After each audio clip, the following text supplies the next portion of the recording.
Good day, sir. Good day. Viewers, if you are watching, click on the like button, drop your comment, and also share this program.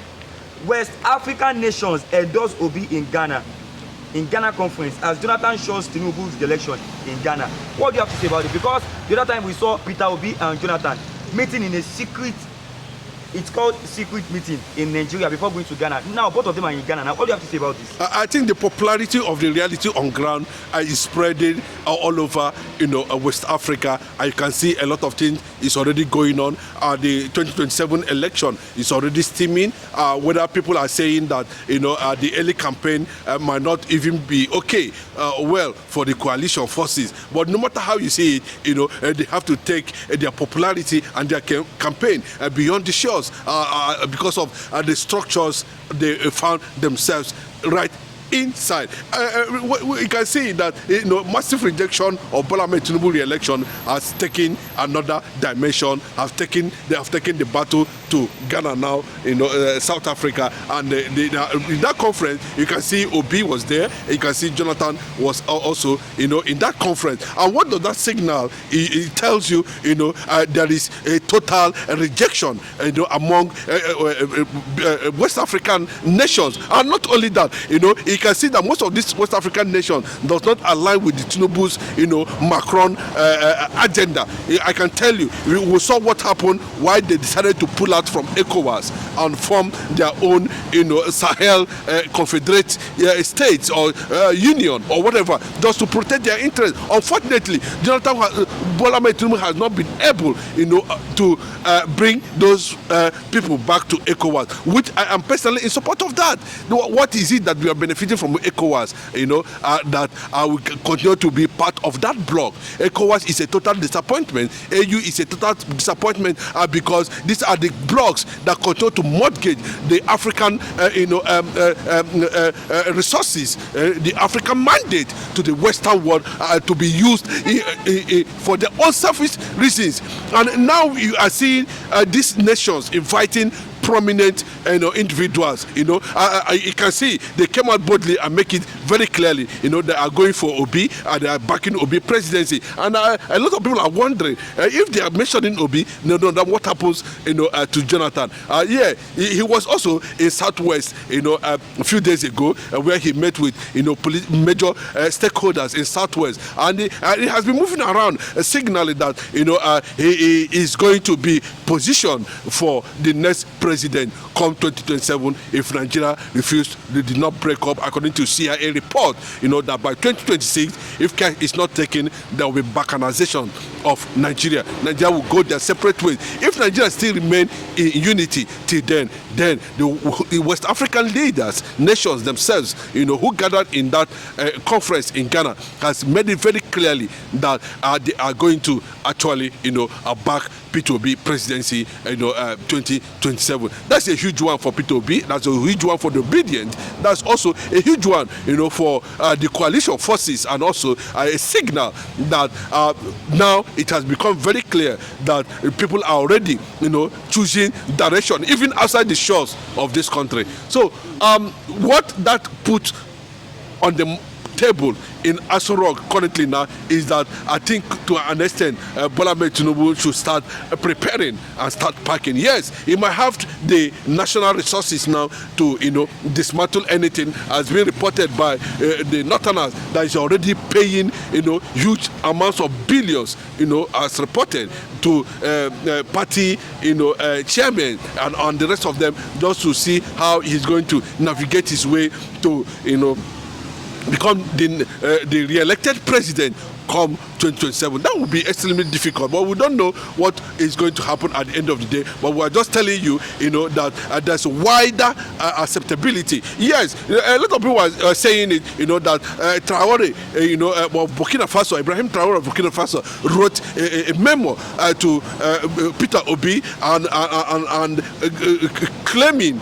or taking a decision that he is the one, they are looking for, to put a kind of a transformation that will bring, Africa to, global limelight, in terms of, Africa being independent, and to kind of show a kind of policy where a situation where, Africa will begin to define and find their route, without Western interference, just like what we are seeing in Burkina Faso today. So I don't know how Bola Ahmed Tinubu is going to survive 2027 with the organic support we are seeing in this. And from what happened in that Ghana conference where Jonathan was also present, it looks like Jonathan is going to support Obi 2027.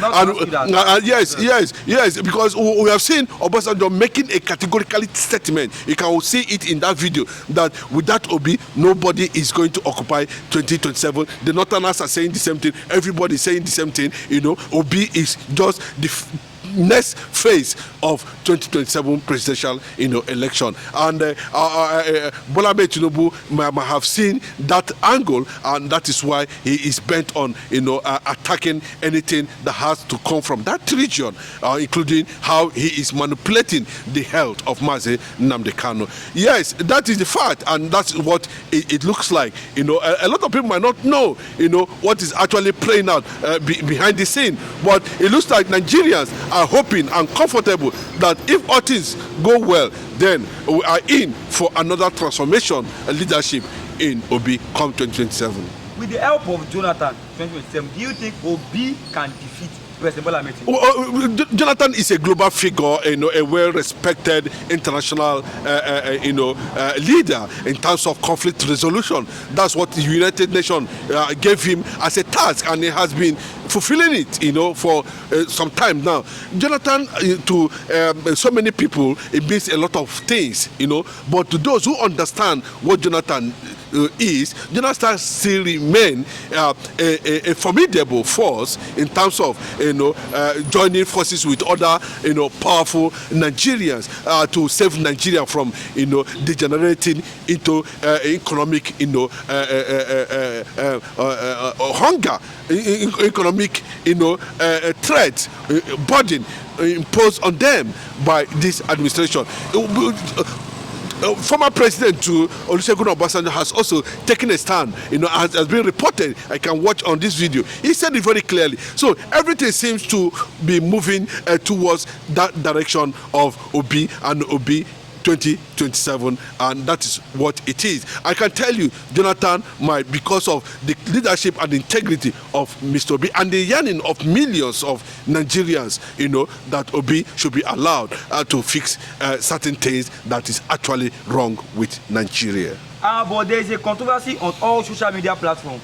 That why hasn't Peter Obi declared the party he will contest under? Yes, I think it's a well-calculated strategy, to keep the ruling party APC, guessing over what is actually the plan of the opposition. They don't want to disclose that. So as it appears, that will come towards the end of the reality of 2027, when the real campaign will start, when INEC will come up with timetable, on what then the campaign proper will start. And also take note that a lot of things are already been in the pipeline now and sorted out. A lot of logistics modalities are being worked out. Realignment and agreement is going on. So Obi cannot come out now and say, okay, this is where actually he stands, until the people who are championing his presidential cause are able to work out some certain things on the ground, and everybody agrees amicably. There should be at that level, a kind of internal democracy processes, consensus reached, and then Obi can come out and say, okay, I'm coming out on the platform of ADC, I'm coming out on the platform of ADC. But also remember that the court of competent jurisdiction has ascertained that Obi's faction of the Labour Party is the authentic faction coalition of LP. And that's the same thing we are seeing in ADC, where we are having Mark and Arebeshola, taking a firm stand of that coalition party, which has already been adopted by major opposition political parties in Nigeria. A global warm-up for Obi, and of course, in that direction. But we are still watching and waiting the response that's going to come from the camp of Alhaji Atiku Abubakar ahead of 2027. We don't know actually, how he intends to do that. But I can tell you that Atiku, in his wisdom and knowledge and respect and selfless service to humanity, might decide to jettison his presidential ambition and back the next president of Nigeria, Peter Obi. Let me close with you. The viewers, if you are watching, click on the like button, drop your comment, and also share this program.